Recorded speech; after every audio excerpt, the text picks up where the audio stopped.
left their coffee. Oh, that's mine. Okay, so yes. Oh, okay, perfect. Okay, so we're going to start with our square, and if your paper doesn't start off square, you're just going to fold one corner to one corner, and then if your paper is not square, anything excess can be folded or cut off. But we want to have a paper that has a fold like this, and thank you, Autumn, and a fold like this,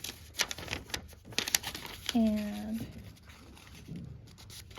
so we did 2 triangles, and now we're doing 2 rectangles, basically.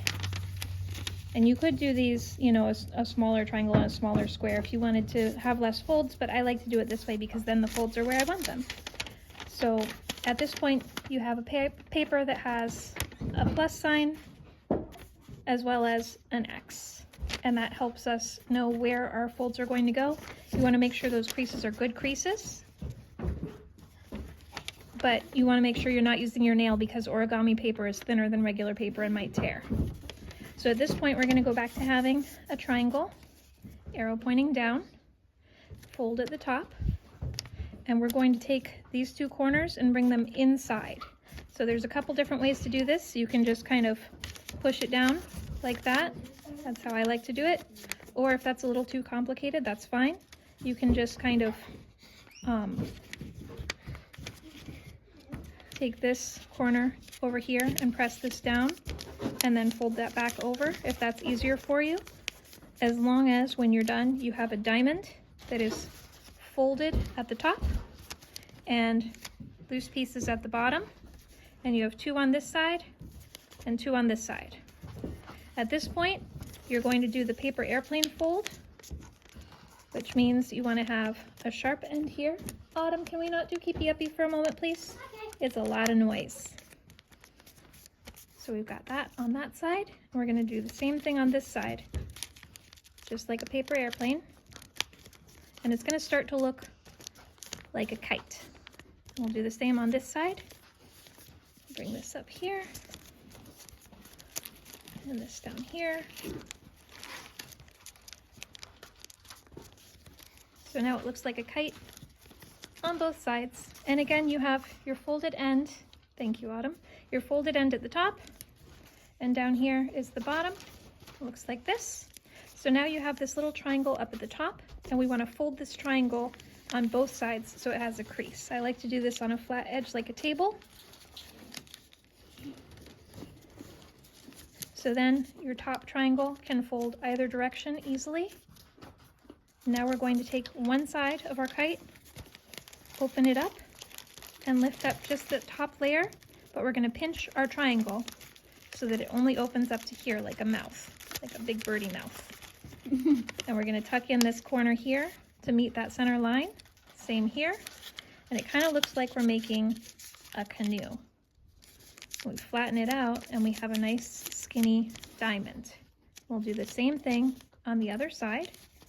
Open, pinch that triangle, open that bottom layer just to that triangle edge, give it a push, and then we're going to take those pieces and meet them in the center and make sure that we put everything on our fold lines so it goes just where we want it.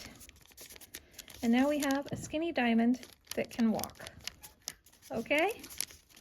And what we're going to do is we're going to fold it in like this. So you can see we had it like this, like the walking diamond. And all I did is I just took this edge, folded it here, and this edge, folded it here. And now it looks like a puppy dog, or greyhound, or baby deer. And this is what we're going for, but we need to make it skinnier than this. It's still too much of a broad head. So we're going to take these edges and do one more paper airplane fold on both sides. A little hard to do in the sky like this, but we'll manage.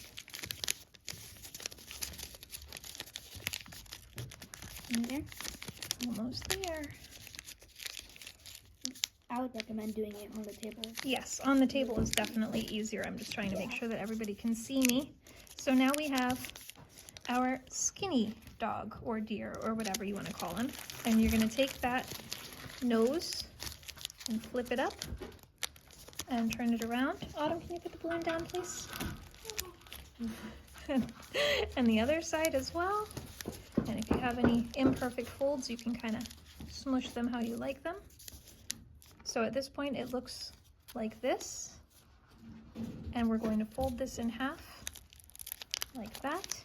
And that is going to start to look like wings. So now we're going to fold our wings down like so. And you'll see that body hanging out. That little triangle right there, that's his little puffy body. And when we pull on our wings a little bit, we can kind of puff that body out. And this is our head and neck, and we're just going to wiggle those down to where we want them. And you can decide which is the head and which is the neck. That's your, or which is the head and which is the tail. That's your call. I like to go with whatever one is a little bit more wonky, because you're just going to pinch it with your fingers until it's how you like it. Are you having fun, Savannah? Until your head is out like that. Wait. And there is your... fly. And there's your paper crane. Ready to grant your wish? Hello. Yippee! Have fun. Happy crafting.